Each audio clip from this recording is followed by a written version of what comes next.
এদিকে এসে আমাকে আদর কর। আমি আদর করব না, আর এসব বাসর রাত আমি মানি না। বাসর রাত করবি না মানে? বাসর রাত তুই করবি, তোর বাপও করবে। সোজা কথায় রাজি হয়ে যা, না হলে আজকে তোকে জানে মেরে দেব। দেখ, আমি তোকে বন্ধু ছাড়া অন্য কিছু ভাবি না, আর বিয়েটা একটা অ্যাক্সিডেন্টই হয়েছে, এটাকে বিয়ে বলে না। আমি এত কিছু বুঝি না। বিয়ে হয়েছে তোর সাথে, আর তাই তোর সাথেই বাসর করব। দেখ, এমনিতেই রেগে আছি, তার উপরে তুই আবার প্রেশার দিচ্ছিস, সেগুলো আমি মেনে নিতে পারছি না।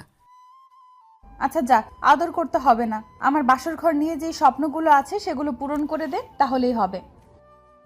দেখ, তোর সব স্বপ্ন পূরণ করে দিব, শুধু কিস করাটা ছাড়া। ঠিক আছে। কি আর করার, সুমাইয়াকে কোলে নিয়ে ছাদে গেলাম। এলোমেলো সব কিছু গুছিয়ে বলে দিচ্ছি। চলুন পরিচয়টা দিয়ে নিই, তারপর প্রথম থেকে শুরু করব। আমি আনোয়ার হোসাইন, এবার কলেজের ফাইনাল ইয়ারের ছাত্র। বাবা মায়ের একমাত্র ছেলে। আব্বু একজন বিজনেসম্যান আর আম্মু গৃহিণী। আর যার সাথে আমার বিয়ে হয়েছে সে হলো আমার বেস্ট ফ্রেন্ড সুমাইয়া। বাসা বেশি দূরে না, আর ছোটবেলা থেকে আমরা বেস্ট ফ্রেন্ড। সুমাইয়াদের ফ্যামিলির সাথে আমাদের ফ্যামিলির সম্পর্ক অনেক ভালো। সুমাইয়াদের বাসার সবাইকে আমরা ফ্যামিলি ফ্রেন্ড মনে করি, তাই সবসময় সুমাইয়াদের বাসায় আসা যাওয়া আছে আমাদের। আপাতত এতটুকুই থাক, চলেন গল্পে যাওয়া যাক। সকালে শান্তির ঘুম ঘুমাতেছিলাম, তখনই ফোনটা বেজে উঠল। দিল ঘুমটা ভেঙে, তাকিয়ে দেখি সুমাইয়ার কল। বিরক্তিকর ভাব নিয়ে রিসিভ করলাম। বল।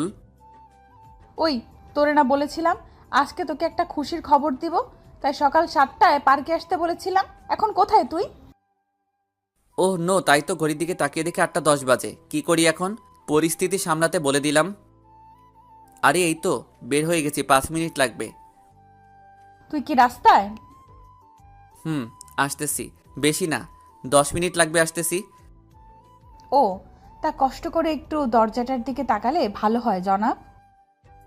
তাকিয়ে দেখি সুমাইয়া দরজায় দাঁড়িয়ে আছে। জিব্বায় কামড় দিয়ে ফেললাম। কি রে, তুই না রাস্তায়, তাহলে খাটে আসলি কিভাবে?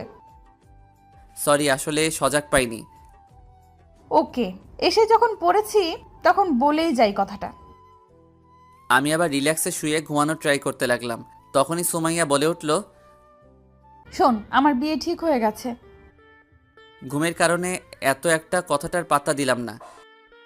কি রে, আমি কি বলতেছি তুই না শুনে ঘুমাচ্ছিস? ঝাঁকিকে ঘুম চলে গেল, তাই বিছানা থেকে উঠে বসলাম।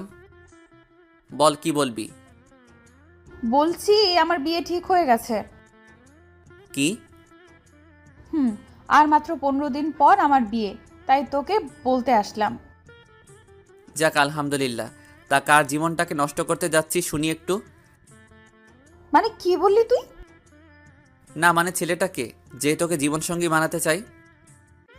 আব্বুর বিজনেস পার্টনারের ছেলে। ছেলেটা হয়তো জানে না এই মেয়েটার ব্যাপারে, তাই বিয়ে করতে চাইতেছে। যদি ওর ব্যাপারে জানতো তাহলে কখনোই সুমাইয়াকে বিয়ে করতো না।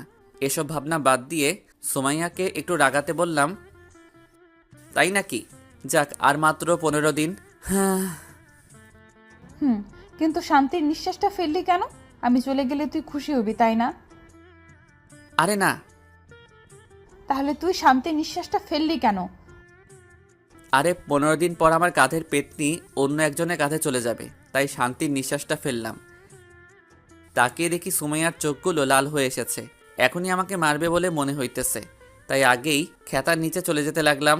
আর তখনই সুমাইয়া আমাকে এলোপাতাড়ি মারতে শুরু করে।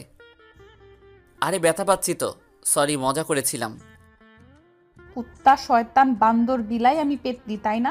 রাখ, আজকে তোকে মেরেই ফেলবো। সরি বললাম তো। তাও মারা বন্ধ হলো না। অবশেষে উপায় না দেখে সুমাইয়ার হাতগুলো ধরে ফেললাম। এখন সুমাইয়া থামলো।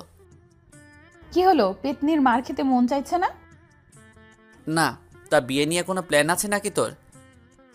হুম, আমার অনেকগুলো প্ল্যান আছে, তাই তো তোকে নিয়ে এখন একটু ঘুরতে যাব। এখন যেতে পারবো না, বিকেলে যাব। তুই এখন বাসায় যা। আর কলেজে যাবি তো নাকি? হুম, আর আমি এখনই তোকে নিয়ে ঘুরতে যাব। অবশেষে উপায় না দেখে যেতে রাজি হলাম। তারপর সোমাইয়াকে রুমে বসিয়ে দিয়ে আমি ফ্রেশ হতে চলে গেলাম। তারপর সোমাইয়াকে নিয়ে নিচে গিয়ে নাস্তা করে নিলাম। তারপর ঘোরাফেরা করতে লাগলাম। দুপুরে হোটেলে খেয়ে নিয়েও ওর আবার এক জায়গায় গেলাম ঘুরতে। সুমাইয়ার সব ঘোরাফেরা শেষ হয় বিকেলে। সুমাইয়াকে ওর বাসায় নামিয়ে দিলাম। বিকেলে বাসায় এসে ফ্রেশ হয়ে নিলাম। রাতে সুমাইয়া ফোন দিল। কিরে এখন ফোন দিয়েছিস কেন? তুই এখন পার্কে চলে আয় তো। এখন কেন? তুই আয়, তোকে একজনের সাথে পরিচয় করিয়ে দিব। কার সাথে পরিচয় করিয়ে দিবি বল আগে। তুই আয়, আসলেই দেখতে পাবি কার সাথে পরিচয় করিয়ে দেই। তো আর কিছু বলার আগেই ফোনটা কেটে দিল। এই মেয়েটাকে নিয়ে আর পারি না। মাঝে মাঝে এমন কিছু বলে বসে যা বলার মতো না। যাক, বিয়ের আর কিছুদিন বাকি, তাই সহ্য করে নেই। রেডি হয়ে চলে গেলাম পার্কে। অনেকক্ষণ খোঁজাখুঁজি করে সুমাইয়াকে বের করলাম এক কোনায়। নির্জন জায়গায় বসে আছে সুমাইয়া, সাথে একটা কেউ আছে খেয়াল করলাম। কাছে গিয়ে দেখি একটা ছেলে সুমাইয়ার সাথে বসে আছে। কিছুটা অবাক হলাম। কিরে, তোর আসতে এত সময় লাগে? আসতে সময় লাগেনি, তোকে খুঁজে বের করতে সময় লেগেছে। ও, উনি কে সুমাইয়া? ও হলো শাওন, তোর হবু দুলা ভাই। ওহ, হ্যালো ভাই। হ্যালো। আয় তোরা বসে কথা বল, আমি গিয়ে ফুচকা খেয়ে আসি। সুমাইয়াটা আমাকে ফাঁসিয়ে দিয়ে চলে গেল ফুচকা খেতে। কি বলবো ওনার সাথে বুঝতেছি না। তখনই শাওন বলে উঠল, তোমার কথা সুমাই আমাকে অনেক বলেছে। তুমি কি সুমাইয়ের ক্লাসমেট? ভাইয়া, সুমাইয়া মেয়েটা অনেক ভালো। রাগটা একটু বেশি, তবে মনটা অনেক ফ্রেশ। তাই তো দেখতেছি। তা তুমি সুমাইয়াকে ভালোবাসো না? ফ্রেন্ড হিসেবে অনেক ভালোবাসি আমি, তার চেয়ে বেশি কিছুই না। ওকে, তা সুমাইয়ের বিয়ে হয়ে গেলে তোমার কষ্ট হবে না? বেস্ট ফ্রেন্ড চলে গেলে কার না কষ্ট হবে বলেন। তবে কিছুদিন পর সব ঠিক হয়ে যাবে ইনশাল্লাহ। তুমি সত্যিই খুব ভালো। আর ধন্যবাদ এতদিন সুমাইয়াকে আগলে রাখার জন্য। আরে কি বলেন। আচ্ছা ভাইয়া, আমাকে এখন বাসায় যেতে হবে। ওকে, সাবধানে যেও। ওকে, ভালো থাকবেন, পরে কথা হবে। আর সুমাইয়াকে আমি পাঠিয়ে দিতেছি। বলেই সেখান থেকে কেটে পড়লাম। সুমাইয়ার কাছে এসে দেখি ফুচকা খাচ্ছে। সুমাইয়া পারেও ফুচকা খেতে। ওই তোর খাওয়া শেষ হয়েছে, আমি গেলাম। তুই ওনার সাথে কথা বলা শেষ করে পরে আয়। ওকে। আরেকটা কথা, বিয়ের আগে এমন কিছু করিস না। বুঝতেই তো পারছিস কি বলতে চাইতেছি। তুই আমাকে নিয়ে এত চিন্তা করা শুরু করলি কবে থেকে? তোর ভালোর জন্যই বললাম। ওকে, তুই চিন্তা করিস না, কথা দিলাম তোকে এমন কিছুই হবে না বিয়ের আগে। ওকে, তাহলে তুই থাক, আমি গেলাম। তারপর সেখান থেকে বাসায় চলে আসলাম। এসে সেদিনের মতো ঘুমিয়ে গেলাম। এভাবে 12 দিন চলে গেল। সুমাইয়া অনেক খুশি, যা ওকে দেখেই বোঝা যাচ্ছে। আর এই কয়েকদিন সুমাইয়া আমাকে সব সময় ওর সাথে রেখেছে। আর মাত্র 3 দিন বাকি ওর বিয়ের। বাসাটা প্রায় সাজানো শেষ, প্রায় সব আত্মীয় আসা শেষ। কারণ কালকে সুমাইয়ার গায়ে হলুদ, আর বাসাটা পুরো মানুষে ভর্তি। সকালে ঘুমাচ্ছিলাম, তখনই সুমাইয়ার কল আসলো, তাই ঘুমের চোখে ফোনটা রিসিভ করলাম। বল, কি বলবি? তুই এখনই আমাদের বাসায় আয়, কাজ আছে। দেখ, কাল রাত 1টা এসে ঘুমিয়েছি, তাই এত সকালে আসতে পারবো না। আসবি কেন? আমি এখন কে, আর আমাকে দিয়ে কি কাজ আছে? পরশুদিনের পর থেকে আর ডাকবো না তোকে, থাক, আশা লাগবে না তোর। সুমাইয়ার কথা শুনে টাসকি খেয়ে গেলাম। কি বলবো কিছুই বুঝতেছি না। এই তুই ইমোশনাল টর্চার করা শিখলি কবে থেকে? তুই আসবি কিনা এটা বল। পেতনি, ইমোশনাল টর্চার করি এখন বলিস আসবো কি না? আসতেছি পেতনি। বলেই ফোনটা রেখে দিলাম। তারপর উঠে ফ্রেশ হয়ে নাস্তা করে চলে গেলাম সোজা সুমাইয়াদের বাসায়। তোর আসতে এতক্ষণ সময় লাগে? লেগে গেছে। তা কিসের জন্য আসতে বলেছিস সেটা বল। তুই বস, আমি রেডি হয়ে আসতেছি, তারপর তোকে নিয়ে একখানে যাব। বলেই সুমাইয়া রুমে চলে গেল রেডি হতে। কিছুক্ষণ পর রেডি হয়ে আসলো। এরপর দুজনে গিয়ে গাড়িতে উঠে বসলাম। সুমাইয়া নাকি ড্রাইভ করবে। আমি আর না করলাম না। আমি ওর পাশে বসে রইলাম আর সুমাইয়া মনের আনন্দে চালাতে লাগলাম। কোথায় যাবি বলতো? কাল থেকে তো অনেক বিজি হয়ে যাব, তাই ভাবতেছি আজকে সারা দিন তোর সাথে ঘুরে ফিরে কাটাই। আজকে মন খুলে ঘোরার আমার শেষ দিন, আর আমার সাথে ঘোরার তোর শেষ দিন। সুমাইয়ার কথা শুনে মনটা খারাপ হয়ে গেল। কি বললো কিছুই বুঝতেছি না। মনটা খারাপ হয়ে গেল, তাই চুপ হয়ে গেলাম। আরে মন খারাপ করার কি আছে? না এমনি, আরে বোকা, আমার বিয়ে হয়ে যাবে তো কি হয়েছে? আমার বেস্ট ফ্রেন্ড তো তুই থাকবি সারা জীবন। আর আমাদের বাসায় আসলে তো তোর সাথেই কাটাতে হবে দিন। হুম। আচ্ছা, এসব কথা বাদ দিয়ে অন্য কথা বল। তাই ভালো। তাই এটা বল, বাসর রাতে তোর প্ল্যান কি? মানে? মানে বাসর রাত নিয়ে তোর কি স্বপ্ন? সুমাইয়া কিছুক্ষণ কি যেন ভাবতে লাগলো, তারপর বলতে শুরু করলো। অনেক স্বপ্ন আছে, কিন্তু কাউকে বলবো না। আমাকেও বলবি না? তোকে বলা যায়, কারণ তুই তো আমার ব্যাপারে সব জানিস। তাহলে বল শুনি। প্রথমে আমার বরকে বলবো আমাকে কোলে নিয়ে ছাদে যেতে। তারপর আমি আমার বরের কাঁধে মাথা রেখে চাঁদ দেখবো অনেকক্ষণ। তারপর আবার কোলে নিয়ে রুমে নিয়ে আসবো। তারপর আমাকে একটা শাড়ি দিয়ে বলবে যে এটা পরে ওনার সামনে থাকতে। এরপর এসে দেখবো উনি শুয়ে আছে, আমিও গিয়ে ওনার পাশে শুয়ে পড়বো। সকালে কথা হবে বলে উনি শুয়ে পড়বে। তারপর আমি আমার বর ঘুমিয়ে যাওয়ার পর আমি তার সারা মুখে অনেকগুলো কিস করে আমিও ঘুমিয়ে পড়বো। সুমাইয়ার মুখে এসব কথা শুনে আমি হা হয়ে ওর দিকে তাকিয়ে রইলাম। কিরে, এভাবে তাকিয়ে কি দেখছিস? না, ভাবছি তুই এত রোমান্টিক হয়েছিস কবে থেকে? আমি রোমান্টিক ছোট থেকেই, কিন্তু মনের মতো কাউকে পাইনি বলে এতদিন রোমান্টিকতা লুকিয়ে রেখেছিলাম। তার কি এমন প্রতিভা আছে তোর যা আমি জানি না? আর কিছুই নেই। সত্যি বলছিস তো? তা তুই বিয়ে করবি কবে? বেশি না, আর 6 থেকে 7 বছর পর। কি? তখন তো তুই বুড়া হয়ে যাবি। তখন তো কোনো মেয়ে তোকে বিয়েও করবে না। কিছু না বলে হালকা হাসলাম। আচ্ছা, তোকে একটা কথা জিজ্ঞেস করি। বল। আচ্ছা, তুই আজ পর্যন্ত গার্লফ্রেন্ড বানালি না কেন কোনো মেয়েকে? তোর মতো শত্রু থাকতে গার্লফ্রেন্ডের কোনো প্রয়োজন নেই। সুমাইয়া কোনো কিছু না বলে জোরে হাসতে লাগলো। তবে তোর বিয়ের পর কাউকে ঠিকই গার্লফ্রেন্ড বানিয়ে নিব। ওকে। আচ্ছা, তুই এখনো পর্যন্ত বয়ফ্রেন্ড বানাসনি কেন? আমার প্রশ্ন আমাকেই করছিস? মনে কর তাই। আচ্ছা, তাহলে বলি। আসলে বয়ফ্রেন্ড থাকা মানে আলগা প্যারা, আর আমি প্যারা নিতে পারি না।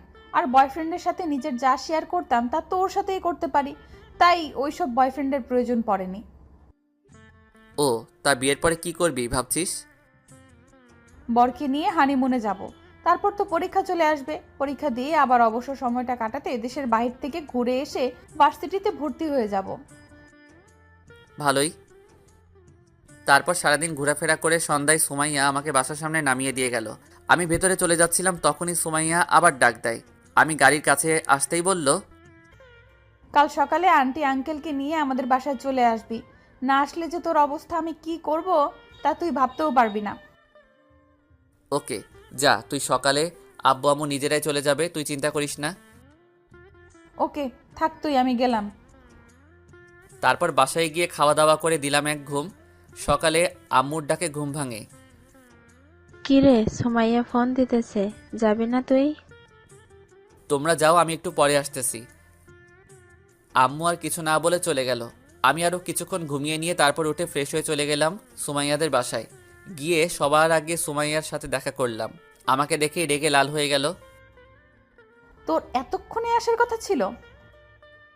সরি রে, আসলে রেডি হতে দেরি হয়ে গেছে। আন্টি আমাকে বলেছে তুই কোথায় দেরি করেছিস।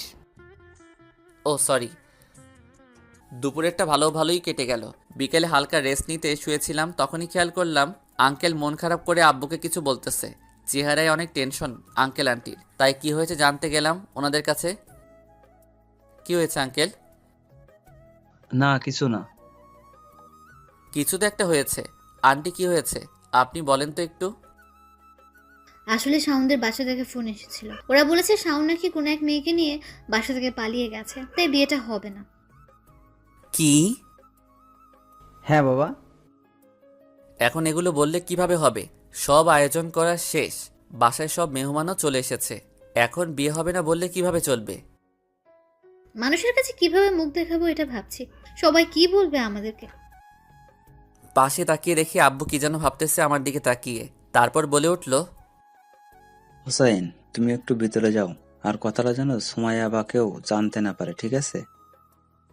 ওকে। বলেই রুমে চলে গেলাম। রুমে গিয়ে ভাবতে লাগলাম এখন কি হবে। সুমাইয়া যদি জানতে পারে ওর বিয়ে ভেঙে গেছে তাহলে ওর কি অবস্থাটা হবে। না, আর ভাবতে পারতেছি না। প্রায় ঘন্টাখানেক চলে গেল এভাবে। না, বাহিরে গিয়ে দেখতে হবে সবার কি অবস্থা। তাই বাহিরে বের হলাম। বাহিরে এসে দেখি সবকিছু আগের মতোই চলতেছে। সুমাইয়ার কাছে গিয়ে দেখি সুমাইয়া হাসতেছে। কাহিনীটা বুঝতেছি না। এসব ভাবছিলাম, তখনই সুমাইয়াদের বাসার কাজের লোক এসে বলে গেল আব্বু নাকি ডাকতেছে। তাই আব্বু রুমে গেলাম। গিয়ে দেখি আব্বু, আম্মু আর আঙ্কেল আন্টি বসে আছে। আব্বু ডেকেছেন? তোমাকে একটা কথা বলার ছিল, এদিকে এসে বসো। তারপর আমিও গিয়ে আম্মুর পাশে একটা সোফায় বসে গেলাম। হোসাইন, আমরা ঠিক করেছি সুমাইয়ার বিয়েটা হবে, আর তোমার সাথেই হবে। কি? কেন, কোনো সমস্যা আছে নাকি? আব্বু, আমি সুমাইয়াকে শুধু ফ্রেন্ড ভাবি, এর থেকে বেশি কিছু না। তাহলে এখন থেকে অন্য কিছু ভাবো, তাহলে সব ঠিক হয়ে যাবে। আব্বু, আপনাদের আমি কিভাবে বোঝাবো সুমাইয়া আমার বেস্ট ফ্রেন্ড? আর বেস্ট ফ্রেন্ডদের কি কেউ বিয়ে করে নাকি? আমি আর তোমার আম্মুও তো বেস্ট ফ্রেন্ড ছিলাম। শোনো, বেস্ট ফ্রেন্ড যখন বউ হয় তখন সম্পর্কে সারা জীবনে কোনো সমস্যা হয় না, কারণ তারা একজন আরেকজনকে খুব ভালো করে চিনে। তারপরেও এটা কেমন দেখায় না? আচ্ছা, মনে করো তোমাকে যদি আমরা একটা মেয়ে পছন্দ করে বিয়ে করাই, পরে যদি দেখা যায় তুমি যা করতে ভালোবাসো মেয়েটা একেবারে পছন্দ করে না, আর মেয়েটা যা পছন্দ করে তা তোমার পছন্দ হয় না, তখন লাইফের সবচেয়ে বড় সমস্যা শুরু হবে। কি বলবো এখন ভাবতেছি। তখনই আব্বু আবার বলে উঠল, দেখো, আমরা তোমার ভালো চাই, তাই সুমাইয়ের সাথে তোমার বিয়েটা হোক, সেটা আমরা চাইছি। আর এমন পার্টনার কোথায় পাবে যে তোমাকে এত ভালো করে আগে থেকেই জানে? বিয়ে করলে তুমি খুশি থাকবে, এটা জানি। বাকিটা তোমার হাতে। আর তোমার ফ্রেন্ডের এই বিপদে তোমাকে এগিয়ে আসতে হবে। ভাবতে লাগলাম, ঠিকই তো, সব বাদ দিলেও সুমাইয়াকে এই অসম্মান থেকে বাঁচাতে হবে। কি বলবো কিছু বুঝতে না পেরে বললাম, ঠিক আছে, কিন্তু সুমাইয়া কি রাজি হবে এই বিয়েতে? রাজি না হলে কি হয়েছে, তুমি রাজি করাবে সুমাইয়াকে। মানে তুমি এখন গিয়ে সুমাইয়াকে প্রপোজ করবে। যদি রাজি না হয়? না হলে পরে আমি বুঝিয়ে রাজি করাবো, ওটা আমার উপর ছেড়ে দাও। ওকে, তো এখনই গিয়ে প্রপোজ করতে হবে নাকি? যাও। তারপর বুকে হালকা সাহস নিয়ে গেলাম সুমাইয়ার রুমের কাছে। দেখি সুমাইয়া হাতে মেহেদি দিচ্ছে। তাও ওর কাছে গিয়ে চুপচাপ দাঁড়িয়ে রইলাম, ফুলটা পিছনে নিয়ে। কিরে, কোথায় ছিলি এতক্ষণ? কিছু না বলে চুপচাপ দাঁড়িয়ে রইলাম। প্রশ্নের উত্তরে জবাব না দেওয়া দেখে সুমাইয়া আমার দিকে তাকায়। হয়তো বুঝতে পেরেছে কিছু বলতে চাই, তাই বলল, কিরে, কিছু বলবি? মাথা নাড়িয়ে হ্যাঁ বললাম। তো বল, কি বলবি? I I I love you. মানে? সুমাইয়া, আমি তোকে ভালোবাসি, বিয়ে করবি আমাকে? পিছনে থেকে ফুলটা বের করে ওর সামনে ধরলাম। সুমাইয়া কিছু না বলে অবাক হয়ে আমার দিকে তাকিয়ে রইল। হয়তো আমার চেয়েও বড় শক খেয়েছে হিমা নিজেই। কিছুক্ষণ তাকিয়ে থেকে হঠাৎ একটা চর বসিয়ে দিল। হাতের যত মেহেদি ছিল তা এখন আমার গালে লেপটে গেছে। চর খেয়ে গালে হাত দিয়ে চুপচাপ দাঁড়িয়ে রইলাম। হঠাৎ সুমাইয়া বলে উঠল, আগামীকাল দুপুরে বলতি, বিয়ে হওয়ার পর, তখন আরো ভালো হতো। বোকা, এই কথাটা বলতে এত সময় লাগিয়েছে, বোকা কোথাকার। সব ঘটনা থেকে যতটা না শক্ট হয়ে খেয়েছি তার চেয়ে বেশি শক্ট খেয়েছি সুমাইয়ার এই কথাগুলোতে। এসব ভাবছিলাম তখনই মনে পড়ল সুমাইয়ার হাতে তো মেহেদি, সেগুলো নিশ্চয়ই আমার পিছনে মাখিয়ে দিয়েছে। তাই বলে উঠলাম, ওই ছাড় আমাকে, তোর হাতে না মেহেদি দিয়েছিলি, সেগুলো কি আমার গালে আর পিঠে মাখিয়ে দিয়েছিস নাকি? আর বেশি বকবক না করে আমাকে জড়িয়ে ধর। কিছুক্ষণ সুমাইয়া জড়িয়ে ধরে থাকে আমাকে, তারপর হঠাৎ ছেড়ে দিয়ে বলে ওঠে, চল, আব্বু আম্মু আর আঙ্কেল আন্টিকেও তো রাজি করাতে হবে। ওনাদের রাজি করানো শেষ। মানে? তুই একবার পিছনে তাকিয়ে দেখ। সুমাইয়া পিছনে তাকাতেই আব্বু আম্মু আর আঙ্কেল আন্টি সুমাইয়াকে ইশারায় সাই দিল।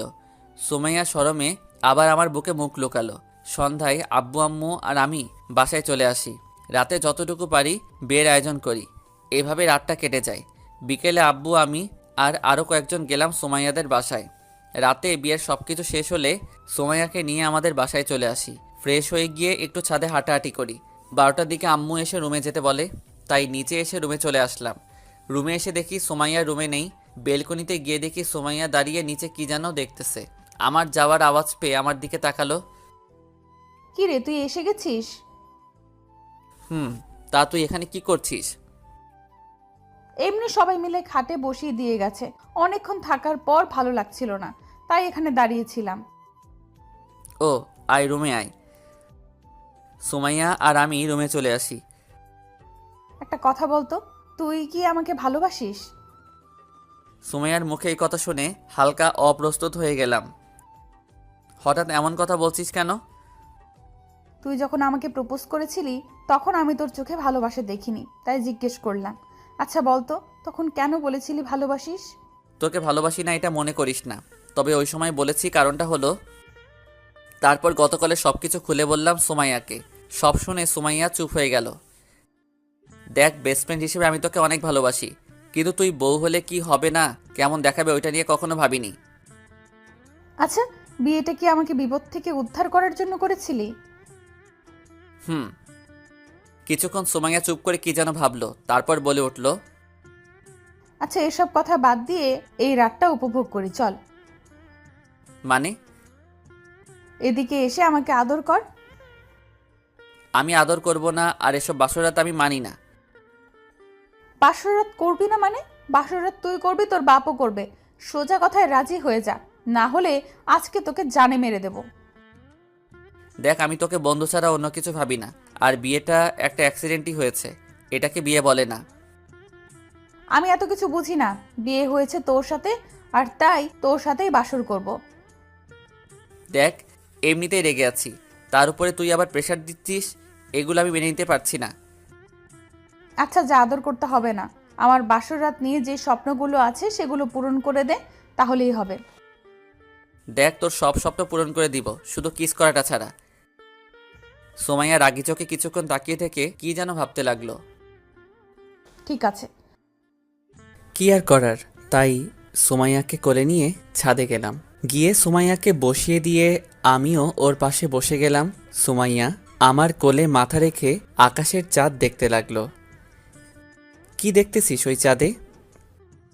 পছন্দের মানুষ যখন পাশে থাকে তখন চাঁদকে অনেক সুন্দর দেখায়, আর তুই এটা বুঝবি না। তার মানে আমি তোর পছন্দের মানুষ? পাম দিতেছস নাকি? সুমাইয়া রাগি চোখে তারপর আমার দিকে তাকালো। তারপর হঠাৎ করে সুমাইয়ার লিপ কিস করে বসলো। আমি পুরো টাসকি খেয়ে গেলাম ওর এমন কাণ্ড দেখে। কিছুক্ষণ পর সুমাইয়া আমাকে ছেড়ে দিয়ে হাঁপাতে লাগলো। আমার এখনো ঘোর কাটেনি, তাই টাসকি খেয়ে বসে আছি। এবার হয়েছে বিশ্বাস, এবার কোলে নিয়ে রুমে চল। কিছু না বলে সুমাইয়াকে নিয়ে সোজা রুমে চলে আসলাম। তারপর সুমাইয়াকে নামিয়ে দিয়ে ফ্রেশ হতে চলে গেলাম। ফ্রেশ হয়ে এসে দেখি সুমাইয়া সব গহনা খুলতেছে ড্রেসিংয়ের সামনে বসে। রুমে বেশি একটা আলো নেই, তার উপরে যা আছে সবগুলো মোমবাতি, আর তার সামনেই বসে সুমাইয়া গহনাগুলো খুলতেছে। মোমবাতির আলোয় সুমাইয়াকে এক মায়াবতী লাগতেছে। মায়াপুরীর হয়তো রানী, হয়তো সুমাইয়া। এই প্রথম সুমাইয়ার দিকে বন্ধু ছাড়া অন্যভাবে তাকিয়েছি। এসব ভাবছিলাম, তখনই সুমাইয়া এসে হালকা ধাক্কা দিয়ে বলল, কি রে, এইভাবে আমার দিকে তাকিয়ে কি দেখছিলি? কিছু না। এইভাবে তাকিয়ে থাকলে আমার প্রেমে পড়ে যাবি। যা, গিয়ে ফ্রেশ হয়ে আয়। সারাদিনে অনেক টায়ার্ড, তাই বেশি কিছু না বলে শুয়ে পড়লাম। জানি সুমাইয়া বাহিরে এসে আবার কিছু একটা করে বসবে, তাই চুপ করে শুয়ে রইলাম। কিছুক্ষণ পর সুমাইয়া এসে সোজা আমার উপরে শুয়ে গেল। এমনটাই হবে জানতাম, তাই অবাক হলাম না। সুমাইয়াকে বললাম, কি হলো, তুই আমার উপরে উঠে শুয়ে পড়লি কেন? ওই পাশে জায়গা আছে, যা গিয়ে ওইখানে শুয়ে পড়। কুত্তা, তুই না বললি আমাকে ভালোবাসিস না, তাহলে আমার জন্য ওয়াশরুমে শাড়ি রেখে আসলি কেন?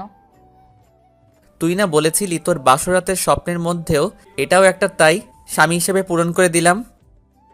আমি তো বলেছিলাম আমার স্বামী আমাকে ভালোবেসে রাখবে শাড়িটা, তা তুই কি এটা ভালোবেসে রেখেছিলি? না। ও আচ্ছা, তাহলে তুই ঘুমিয়ে যা, সকালে কথা হবে। এমনিতে সারাদিনের ক্লান্তিকর ছিল, তাই তাড়াতাড়ি ঘুমিয়ে গেলাম। সকালে কারো কথা বলার শব্দে ঘুম ভাঙল, তাকিয়ে দেখি আম্মু রুম থেকে বেরিয়ে যাচ্ছে, আর পাশে তাকিয়ে দেখি সোমাইয়া আমার বুকে মাথা রেখে কি যেন ভাবতেছে। কিরে, আম্মু এসেছিল কেন? তোকে ডাকতে এসেছিল। আমি বললাম আম্মুকে চলে যেতে, আমি তোকে নিয়ে আসছি। তুই আমার বুকে শুয়ে আছিস কেন? মন চেয়েছে তাই। আর তুই তাড়াতাড়ি গিয়ে ফ্রেশ হয়ে নে, না হলে আর কেউ রুমে আসলে তোকে নিয়ে হাসাহাসি করবে। কেন, কি করেছিস তুই? আমার শেষ স্বপ্নটাও পূরণ করে নিয়েছি। তার মানে আমার সারা মুখে লিপস্টিকের দাগ লেগে আছে, তাই তো? সুমাইয়া হালকা লজ্জা পেল। উঠে ফ্রেশ হতে চলে গেলাম। ওয়াশরুমের আয়নায় তাকিয়ে দেখি সত্যি মুখের কয়েকটা জায়গায় লিপস্টিকের দাগ লেগে আছে। শাওয়ার নিয়ে তাড়াতাড়ি চলে আসলাম। এসে দেখি বিছানাটা গুছাচ্ছে, তাই আমিও রেডি হতে লাগলাম। সুমাইয়া গিয়ে ফ্রেশ হয়ে আসার পরে দুজনে চলে গেলাম নিচে নাস্তা করতে। তারপর নাস্তা করে আমি উপরে চলে আসলাম। কিছুক্ষণ পর দেখি সুমাইয়াও রুমে চলে আসলো, এসে আমার পাশে বসে গেল। আজকে আমাদের সংসার লাইফের প্রথম দিন। তোর কাছে কেমন লাগতেছে আমি জানি না, তবে আমার কাছে অনেক ভালো লাগতেছে। তা সংসারে যে কাজ করতে হয় তা কি জানিস না? জানি, গিয়েও ছিলাম, কিন্তু আম্মু তোর খেয়াল রাখতে পাঠিয়ে দিয়েছে। আমি স্কুলের বাচ্চা না যে তোকে খেয়াল রাখতে হবে। যা, গিয়ে আমার জন্য কফি নিয়ে আয়। তোর কফি তুই গিয়ে নিয়ে আয়। এখন কিন্তু আমি তোর স্বামী, আর স্বামীর কথা স্ত্রীকে শুনতে হয়, তা কি তুই জানিস না? সোমাইয়া রাগী একটা ভাব নিয়ে তাকিয়ে উঠে চলে গেল। কিছুক্ষণ পর কফি নিয়ে আসলো আমার জন্য। স্বামী সাহেব, নিন আপনার কফি। হালকা মুচকি হেসে কফিটা নিয়ে নিলাম। তারপর সোমাইয়া এসে আবার আমার কোলে শুয়ে গেল। ওই, তুই কোলে শুয়েছিস কেন? চুপচাপ বসে থাক। আমি তোর একটা কথা শুনেছি না, তুইও এখন আমার একটা কথা শুনবি। ও, তার মানে এই কারণেই কফিটা এনে দিয়েছিলি? আমি এখন একটু ঘুমাবো, আর তোর কোলে মাথা রেখেই ঘুমাবো। কিছু না বলে আমি আবার ফোন টিপায় মন দিলাম। সন্ধ্যায় আব্বু আমাকে আর সুমাইয়াকে তার রুমে যেতে বলল। বুঝতে পারলাম না ডাকার কারণটা কি। সুমাইয়া আর আমি গেলাম আব্বুর রুমে। গিয়ে দেখি আব্বু আম্মু দুজনে বসে আছে। আব্বু, ডেকেছিলেন আমাদের? কালকে সকালে সুমাইয়াদের বাসা থেকে লোক এসে সুমাইয়াকে নিয়ে যাবে, আর তোমাকেও। আর তোমরা হানিমুনে কোথায় যাবে বলে ঠিক করেছো? আব্বুকে এখন কি বলবো বুঝতেছি না। তখনই সুমাইয়া বলে উঠল, আব্বু, সামনে তো পরীক্ষা, তাই এখন হানিমুনে যেতে চাইছি না। পরীক্ষার পর হানিমুনে নিয়ে চিন্তা করব। ওকে, সমস্যা নাই, তাহলে রেডি হয়ে থেকো কালকে যাওয়ার জন্য। আচ্ছা বলেই সুমাইয়া আর আমি চলে আসলাম। ওই, আব্বু প্রশ্ন করার পর তুই কিছু বললি না কেন? তোদের শ্বশুর আর বৌমার মধ্যে আমি কথা বলে কি করব? আচ্ছা, আমাদের প্রথম বেবি কিন্তু ছেলে নিব। সোমাইয়ার কথা শুনে হাঁ করে ওর দিকে তাকিয়ে রইলাম। কি বলে মেয়েটা? কি রে, এভাবে হা করে তাকিয়ে আছিস যে? ওই, তুই কোন কথার মাঝে কোন কথা নিয়ে আসিস? বিয়ে হয়েছে 2 দিনও হলো না, আর উনি এসেছে প্রথম সন্তান কি নিব? আরে, ভবিষ্যতের প্ল্যানিং করতে হবে না গাধা? তুই কর তোর ভবিষ্যতের প্ল্যানিং, আমি গেলাম ছাদে। বলেই ছাদে চলে আসলাম। এসে সন্ধ্যায় আকাশটা উপলব্ধি করতে লাগলাম। কিছুক্ষণ পর হঠাৎ পিছন থেকে কেউ জড়িয়ে ধরল। না দেখেই বুঝে যাই এটা সুমাইয়া ছাড়া আর কেউ না, তাই ওর দিকে তাকালাম না। হঠাৎ সুমাইয়া বলে উঠল, সন্ধ্যার আকাশ দেখতে যে কেউ একজন লাগে তা কি তুই জানিস? না, তা একটু কষ্ট করে বলবেন কাকে লাগে পাশে? নিজের ভালোবাসার মানুষটা। আমার তো কোনো ভালোবাসার মানুষ নেই, তাই একাই দেখছি। এটা বলা মাত্রই সুমাইয়া পিঠে কামড় বসিয়ে দেয়। ওই, কি করছিস? ছাড় ছাড়। আর বলবি ভালোবাসার মানুষ নেই? পাগড়িটাকে শান্ত করতে তাই না করলাম, না হলে কামড় ছাড়বে না। এই তো গুড বয়। কেন এসব বাজে বাজে কথা বলে আমাকে রাগিয়ে দিস বলতো? ব্যথা করতেছে জায়গাটা। ঠিকই আছে, আর যেন না বলিস, তাই কামড়টাও জড়িয়ে দিয়েছি। ওই, তুই কি রাক্ষসী নাকি? এভাবে কেউ কাউকে কামড় দেয় নাকি? শয়তানকে সোজা করতে হলে দিতে হয়। এখন চল রুমে, আমি তোকে মলম লাগিয়ে দিতেছি। থাক, লাগানো লাগবে না। আবার বেশি কথা বলছিস, চল। হালকা ব্যথাও ছিল, তাই ভাবলাম রুমে এসে মলমটা লাগিয়ে নেই। তাই সুমাইয়াকে বললাম, চল তাহলে। যখনই পা বাড়ালাম তখনই সুমাইয়া বলে উঠল, আমাকে কোলে নিয়ে চল। ওই তুই কি বলছিস? তুই জানিস আব্বু বা আম্মু যদি কেউ দেখে তাহলে কি ভাববে? আম্মু রান্নার রুমে আর আব্বুর রুমে শুয়ে আছে, দেখে এসেছি, তাই ভয় পাওয়ার কিছুই নেই। তারপরেও নিতে পারবো না, তুই অনেক মোটা হয়ে গেছিস ইদানিং। কথাটা বলার পরেই সুমাইয়া রাগি চোখে আমার দিকে তাকালো। এখনই হয়তো কাঁচা গিলে খাবে আমাকে। আচ্ছা আয়, এবারের মতো নিয়ে যাই। থাক, তোর নিয়ে যাওয়া লাগবে না। অভিমানে মুখ ফিরিয়ে চলে আসতেছে, তখনই টান দিয়ে কোলে তুলে নিলাম। ছাড়, আমাকে ধরবি না একদম। সরি, আর বলবো না হুম। বলেই আমার গলা জড়িয়ে ধরে কোলে বসে আছে। তারপর সোজা নিয়ে রুমে নামিয়ে দিলাম। তারপর ড্রয়ার থেকে একটা মলম নিয়ে এসে আমার সামনে হাজির হলো। এই, তোর টি শার্টটা খুলে আমার কোলে শুয়ে পড়, আমি মলম লাগিয়ে দিচ্ছি। থাক, মলম লাগাতে হবে না। আর তোর সামনে গায়ের টি শার্ট খুলবো কিভাবে? তার চেয়ে ভালো লাগানোই লাগবে না। চুপ, বেশি কথা না বলে যা বলেছি তা কর তাড়াতাড়ি। হ্যাঁ, এসেছে লাজুক সাহেব, বউয়ের সামনে কাপড় খুললে ওনার সম্মান চলে যাবে। এমনি লাগিয়ে দে, টি শার্ট খোলার কি দরকার? তুই নিজে খুলে আসবি না আমি উঠে খুলে দেবো তোর টি শার্ট? কোনটা? তোর খুলতে হবে না, নিজেই পারবো। বলে টি শার্ট খুলে উল্টে সুমাইয়া কোলে শুয়ে গেলাম। তারপর সুমাইয়া কামড় দেওয়ার জায়গাটায় মলম লাগিয়ে দিতে লাগলো, আর আরেক হাত দিয়ে মাথার চুলগুলো টেনে দিতে লাগলো। আমার একটা দুর্বলতা আছে, আর সেটা হলো আমি শুয়ে থাকা অবস্থায় যদি কেউ আমার চুলগুলো টেনে দেয় তাহলে আমি খুব তাড়াতাড়ি ঘুমিয়ে যাই। আর এটা সুমাইয়াও জানতো, তাই এবারও বেশি একটা দেরি হয়নি ঘুমাতে। ঘুম ভাঙলো সুমাইয়ার ডাকে। তাকিয়ে দেখি এখনও ওইভাবেই শুয়ে আছি, আর সুমাইয়া খাটের সাথে পিঠ ঠেকিয়ে বসে বসে মোবাইল টিপতেছে। কিরে, রাতে খাবি না? হুম। আম্মু ডাকতে এসেছিল, উঠে ফ্রেশ হয়ে আয়, নিচে যেতে হবে। আম্মু এসে কি আমাকে এভাবে ঘুমাতে দেখে গেছে? এভাবে মানে? মানে তোর কোলে মাথা রেখে ঘুমিয়ে আছি। কেন? তুই মারবি আমাকে? আম্মু দেখে কি ভেবেছে বলতো? আর তুই আমার চুলগুলো টেনে দিতে গেলি কেন? মন চেয়েছে তাই। আর আম্মু কি ভাববে? হ্যাঁ, ওনারা কি এই বয়সটা পার করেননি? ওনারা কি জানেন না কি হবে এখন? এসব চিন্তা বাদ দিয়ে গিয়ে ফ্রেশ হয়ে আয়, নিচে যেতে হবে আবার। আমার টি শার্টটা কোথায়? এই নে। তারপর উঠে ফ্রেশ হয়ে দুজনে চলে গেলাম নিচে। খাওয়া দাওয়া করে আবার উপরে চলে আসলাম। এসে আমি খাটের সাথে হেলান দিয়ে বই পড়তেছিলাম। তখনই সুমাইয়া রুমে আসলো। কি রে, বউ রেখে একা একা কি করছিস? বলেই আমার বুকে মাথা দিয়ে কি পড়ছি তা দেখতে বসে গেল। ওই তুই কি শুরু করলি? শান্তিতে একটু কাজগুলো করতে দে। তুই ঘুমিয়ে যা, কাল তো আবার তোকে তোদের বাসায় যেতে হবে। তুই যাবি না? না। ওকে, আব্বুকে দিয়ে তোকে সোজা করতে হবে। আর আমাদের বাসা থেকে ঘুরে আসার আগে কোনো লেখাপড়া নেই, বুঝলি? তুই এখন কি করব? ঘুমাবি আমার সাথে। আমি একটু আগে ঘুম থেকে উঠেছি, তাই এখন আর ঘুমাতে পারবো না। তাহলে দুজনে মিলে একটা কাজ করতে পারি। কি কাজ? চল, আমরা সেক্স করি। সুমাইয়ার কথা শুনে টাসকি খেয়ে গেলাম। কি বলবো কিছুই বুঝতেছি না। এটা তো সেই সুমাইয়া না যাকে আমি বিয়ের আগে চিনতাম। কি রে, কি বলিস? ওই তুই কি বলছিস? মাথা ঠিক আছে তো তোর? গাঁজা খেয়ে এসেছিস নাকি? ঘুমা, না হলে আমি এখনই রুম থেকে চলে যাব বলে দিলাম। ওকে ওকে, আয় দুজনে ঘুমিয়ে যাই। আর অমন ভাবে অবাক হওয়ার কি আছে?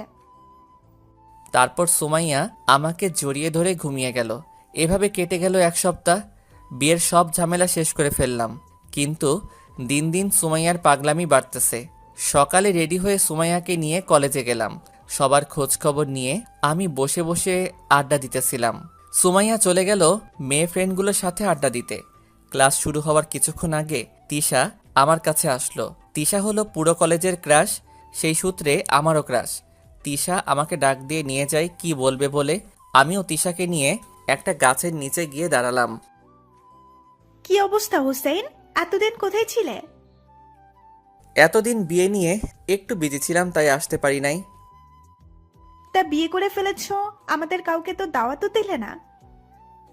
আসলে বিয়ে যে করব সেটা আমিও জানি না, সব কিছু হঠাৎ করে হয়ে গেল, তাই কাউকেই বলার সুযোগ হয়নি। তাই নাকি? কি হয়েছে বলো তো একটু শুনি।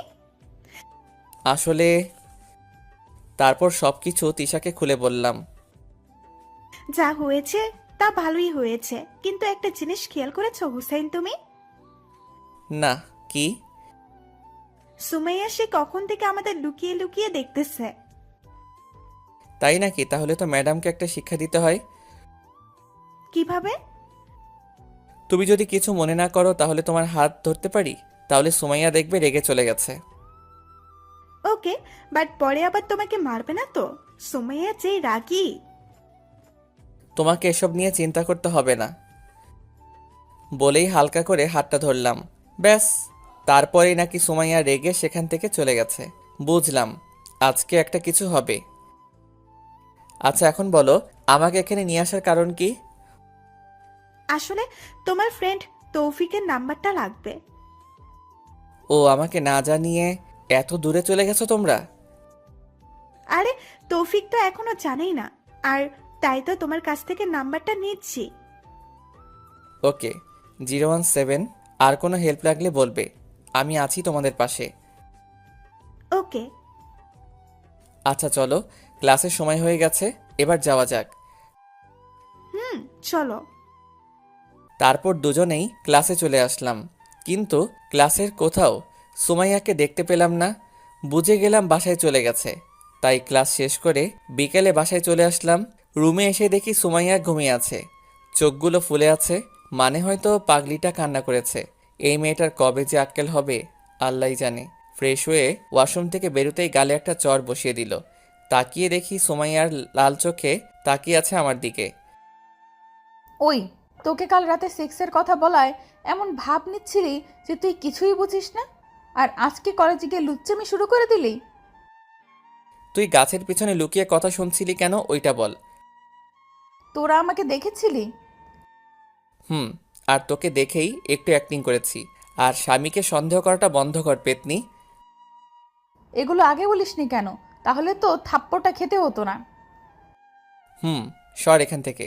আর ভুলেও যদি একবার হাত তুলিস আমার উপর, তাহলে তোর হাত পা ভেঙে তোর গাদে ঝুলিয়ে রাখবো বলে দিলাম। তুই কোনো মেয়েদের দিকে তাকাস না, তাহলেই আমি আর তোকে মারবো না। ঠিক আছে, তাহলে আজ থেকে তোর দিকেও তাকাবো না।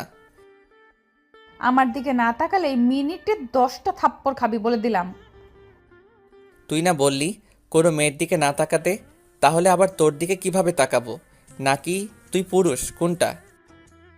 চুপ, বেশি কথা বলবি না।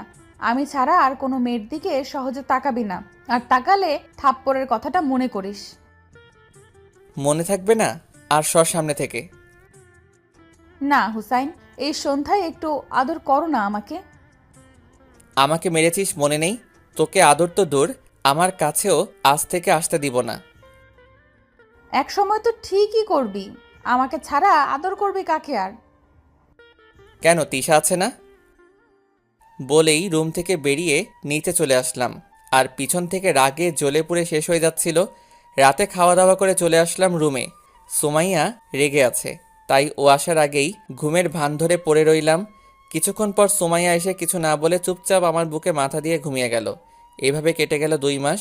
পরীক্ষাও শেষ হয়ে গেল। আমাদের ক্লাসমেটরা সবাই মিলে ঠিক করলো একটা পার্টি দিবে সবাই মিলে, কলেজের সবার সাথে শেষবারের মতো মজা করার জন্য আর কি। সন্ধ্যায় আমি আর সুমাইয়া রেডি হয়ে চলে গেলাম সেখানে। পার্টি চলতেছিল, আমি আমার ফ্রেন্ডের সাথে কথা বলছিলাম, তখনই সুমাইয়া এসে আমার পাশে বসলো একটা কিউট বেবি কোলে নিয়ে। কিরে, কার বেবি নিয়ে এসেছিস?